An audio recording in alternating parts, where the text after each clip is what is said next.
Então, os triângulos que ele disse, são aquelas triangulações que você vê numa beirada ou numa saída de bola, ou para sair de uma marcação alta, e jogar lá na frente. O começo é bom, porque o Flamengo sobe para tentar encaixar a marcação e os gols saem de bolas recuperadas. Ponto positivo, é o copo transbordando de cheio. Mas isso vai se desfazendo conforme o jogo vai passando. E aí o jogador, e isso o Flamengo, pelo nível que tem dos jogadores, tem que atingir. Você não pode apenas olhar para o placar e passar a defendê-lo de uma maneira translocada. Você tem que continuar com a sua organização e com a bola. Você está ganhando e tem a bola, é um drama para o seu adversário. Claro. Porque ele precisa dela para empatar e virar o jogo. Então, isso o Flamengo tem que alcançar. E ele tentou, depois de mexer no time desde o início do ano, encaixar o melhor Flamengo possível para os jogadores. O cara que talvez esteja sofrendo mais aí, nesse momento, até por questão física, é o Bruno Henrique. Sim. Mas o Bruno Henrique voltava também. O Bruno, não é esse negócio de não volta, não precisa voltar. Então, em que futebol não precisa? Porque no futebol dos grandes, todos voltam. A gente quer jogar um futebol de pequeno ou de grande. A gente tem que escolher. Porque quando você vê o time um grande time, o Vinícius Júnior volta no Real Madrid. É só ter assistido o Liverpool e City e Real Madrid na terça-feira. Mas ele tem pique para ir voltar, o Bruno Henrique? Ele está num estágio físico. Quem viu PSG e Real Madrid viu o que acontece quando não se volta. Exato. Né? Então, lá atrás. Então, isso é claro no futebol. Ele hoje tem problemas físicos. Essa é a questão. Por isso que é o seguinte, Bruno, eu tenho uma missão para você e conto com você. Até a hora que você aguentar. Depois eu troco. E ele resolveu a missão para isso. É simples. Agora, se do ponto de vista da contagem de oportunidades, ele está certo. Né? Não foram muitas oportunidades que o Flamengo permitiu hoje. Mas o calor foi grande, porque a posse ficou com o time chileno, a bola rondou a área, era uma coisa que a bola não saía do campo de defesa do Flamengo, e isso é um problema.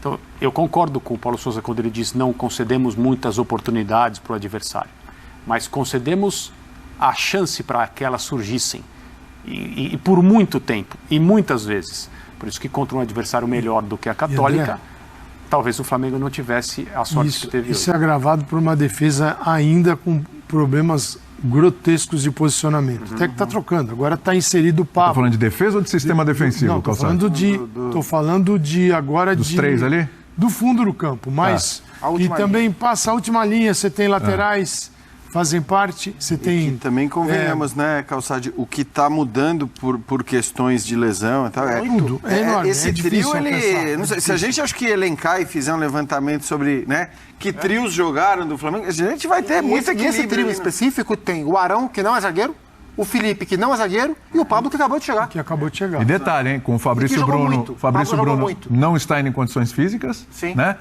O Davi Luiz foi licenciado da função hoje, porque por problemas pessoais.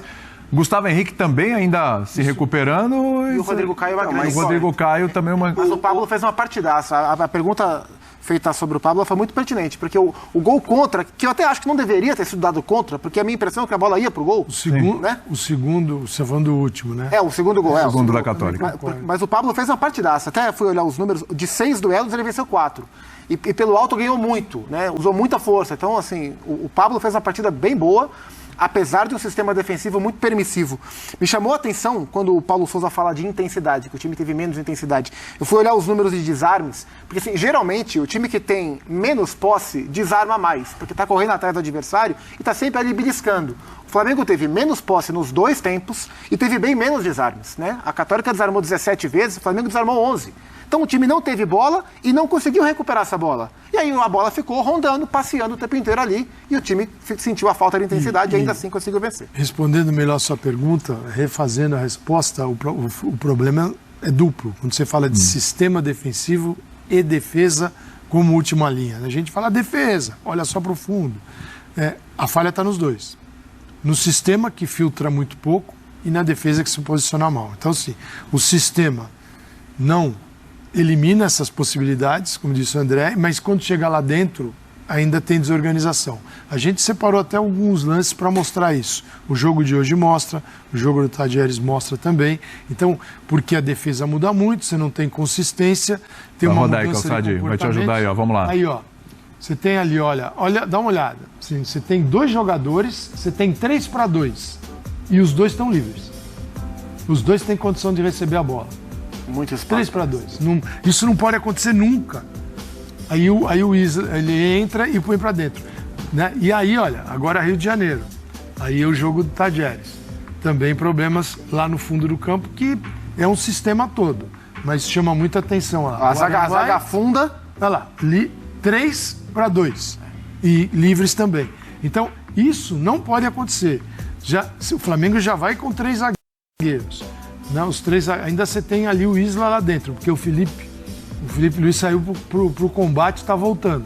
Esse lance ainda há dúvida do impedimento, né? Se a gente tivesse o VAR, como bem lembrou o André no destaque inicial... Isso é um sonho. O VAR é um sonho, né?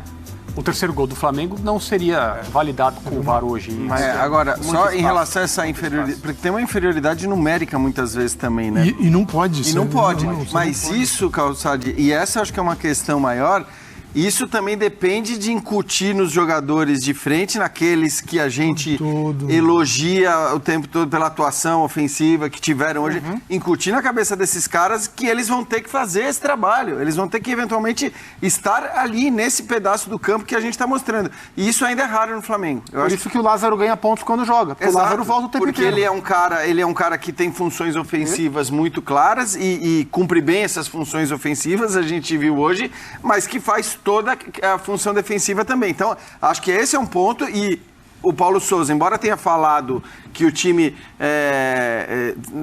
concedeu poucas oportunidades, me parece que ele tem muito claro essa questão na cabeça dele, né? Quando ele fala da tal intensidade, da cobertura que todo mundo vai ter que dar, e aí depois, tudo bem, ele fala também da triangulação, etc. Isso. Mas ele fala de muitas coisas, de muitos defeitos que ele ainda vê no time. A análise é muito próxima da nossa, isso aí. Sendo que ele está, e entendo e acho justo que ele faça, valorizando o copo meio cheio, porque ele foi lá no Chile e ganhou o jogo. Né? Claro. Mas é muito curioso que um time como o Flamengo, com os jogadores que o Flamengo tem, especialmente do meio de campo para frente, e se você olhar para trás,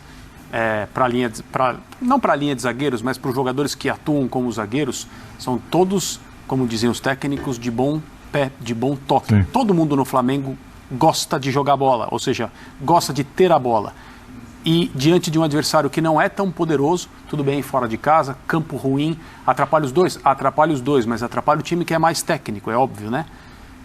E não conseguir conservar a bola, independentemente de quem esteja em campo. Porque nas substituições, o Diego é o jogador de maior retenção. Esperava-se ali que ele conseguisse, não sozinho, porque ninguém faz isso, mas associado aos jogadores que permaneceram em campo, dá um pouco mais de controle para o time do Flamengo. Não devia ser difícil para um time como o Flamengo, com qualquer escalação, controlar a Universidade Católica, em qualquer lugar, em qualquer gramado, com qualquer placar. Então, André, mas tem uma distância, acho que isso que a gente está falando também, tem uma distância dos caras da frente para os caras de trás. Hoje eu consigo ver isso ainda, quer dizer, a gente não vê aquele time o tempo todo compactado. E, evidentemente, quando você está compactado, isso facilita a troca de passes, a retenção da bola. Isso ainda não acontece no Flamengo. O Flamengo ele tem sido muito mais perigoso na velocidade, explorando os caras pelo lado, hoje especialmente o Bruno Henrique pelo lado esquerdo, mas é assim que o Flamengo tem levado mais perigo e não trocando passes, triangulando, porque existe Mas é essa capacidade de acelerar que torna os times que são bons de posse ainda mais perigosos. Menos previsíveis, mais difíceis de marcar. Mas hoje o time é bom na velocidade e não é bom de posse. É engraçado ainda. isso.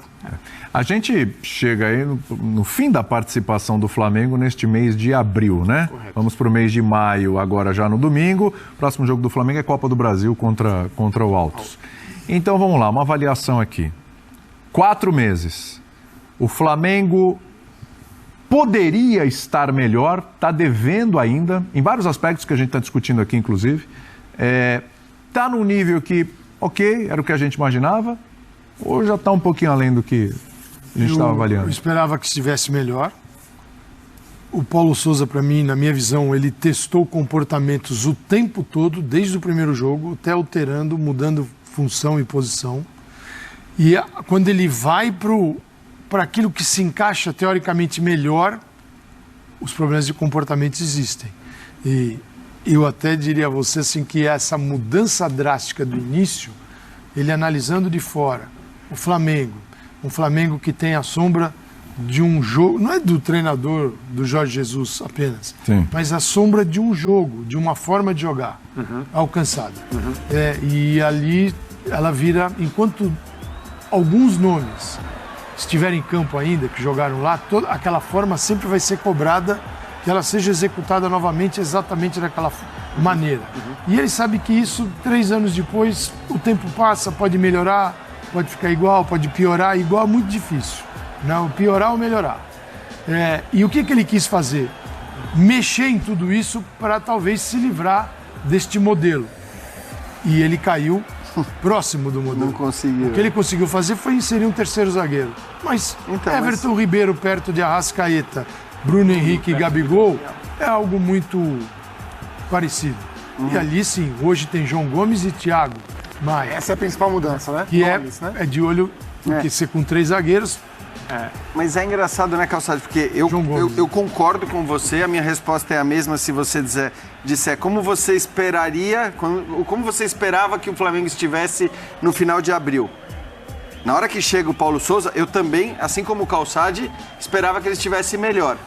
Porém, eu acho que a partir do começo da temporada para valer, ou seja, depois da final do campeonato estadual, essa evolução ela tem acontecido e ela tem sido gradual. Então não é que agora as coisas não estão andando no Flamengo. Não, as coisas estão andando. Evidentemente o time ainda está muito longe do seu auge, do seu potencial máximo. Mas agora a gente vê uma evolução que a gente não via na época do estadual. Até porque o estadual ele usou praticamente todo.